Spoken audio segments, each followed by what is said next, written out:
What is up, guys?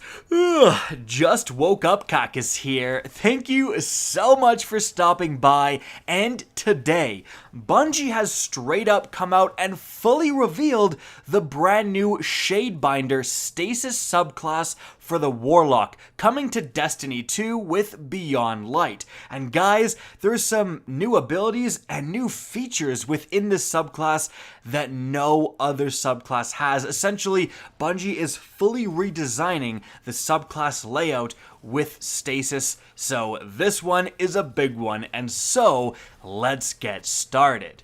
And this is what you're going to see when you click on your Shadebinder subclass. That's right, already into the meat of things, no Raid Shadow Legends ad, no begging for likes, come on now. So, you can see the layout is completely changed. Now we do have 4 abilities associated with this class. We do have the super off to the left, but then we have, of course, the Rift, a jump ability. We also then have the new melee ability and something else at the very end. Now, Bungie actually goes into detail about how this new super and the melee are going to function in game. So let's talk about that. Firstly, with the brand new super.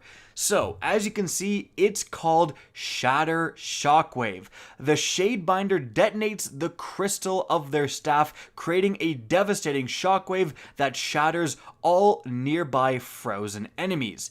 Now, interestingly, that appears to be an ability rather than the full super, because Bungie continues saying, if you're looking to combine freezing with destruction, look no further than the Shadebinder's super, Winter's Wrath. So that's the name of the actual super itself. Continuing here, the Shadebinder summons their stasis staff and fires projectiles that instantly freeze opponents.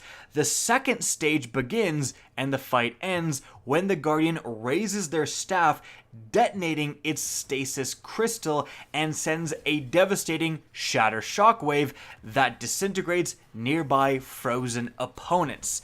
So, presumably this means that the Shadebinder has a roaming super that has 2 different attack modes. One shooting out at enemies, freezing them and doing probably a light degree of damage, and then it also has that Shatter Shockwave heavy attack to really do extra damage to those frozen enemies and likely finish them off. Now, in total, this sounds like a very interesting ad clearing super, especially because you have those 2 modes.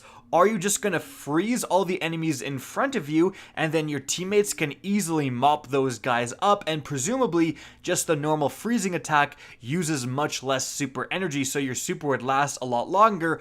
Or are you going straight DPS and just like spamming Shatter Shockwave? Going to be interesting to see how this one plays out.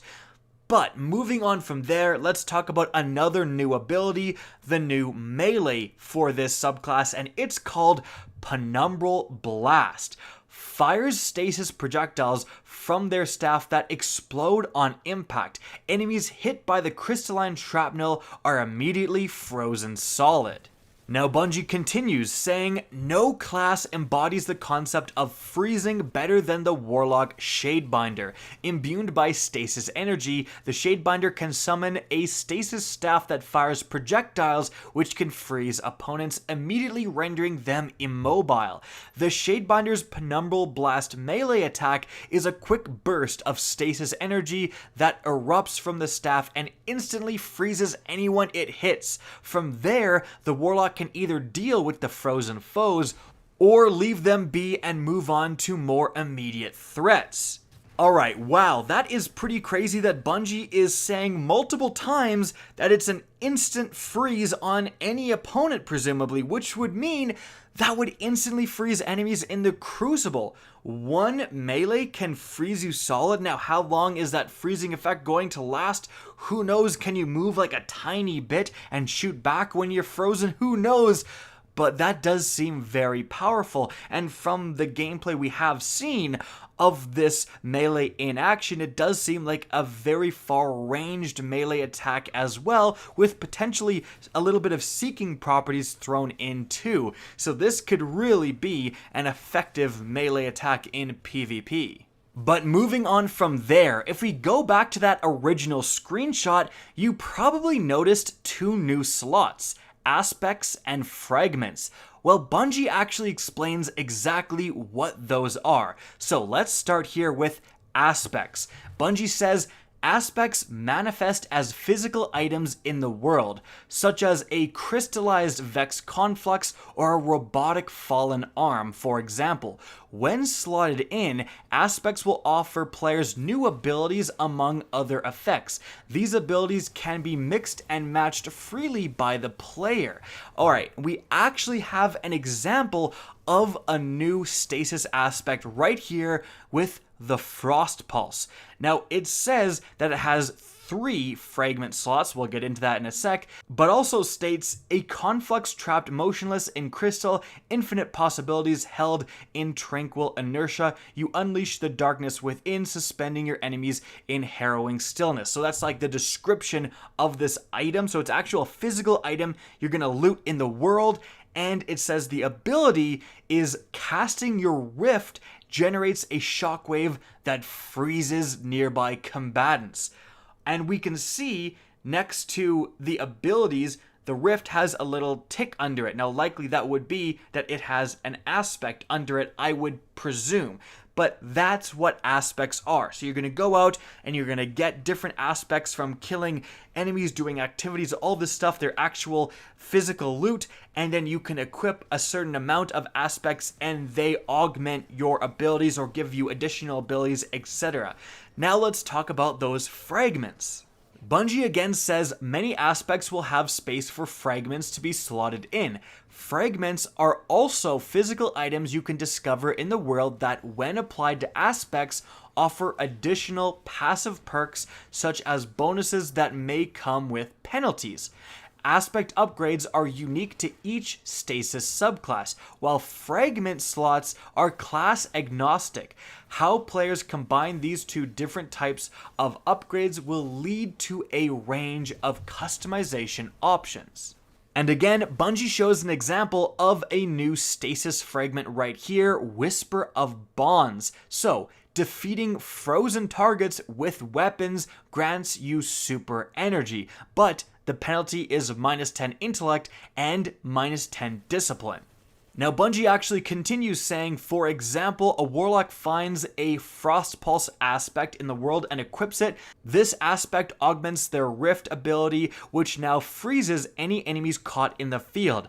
The Frost Pulse aspect also has a fragment slot available, allowing further customization. This warlock decides to slot in the Whisper of Refraction fragment that replenishes some of their class ability energy upon shattering enemies. They have now set themselves up with a nice 1-2 punch, and if played skillfully, can use the combo frequently. And you'll notice that the Whisper of Refraction is not the same with the Whisper of Bonds that we just saw. So that's actually a different stasis fragment, and instead of giving more super energy for defeating frozen enemies with weapons, it gives you more class energy. So you can, kind of like Bungie describes, combo off, freeze a bunch of enemies, kill those guys, get that class ability back, and start freezing enemies again.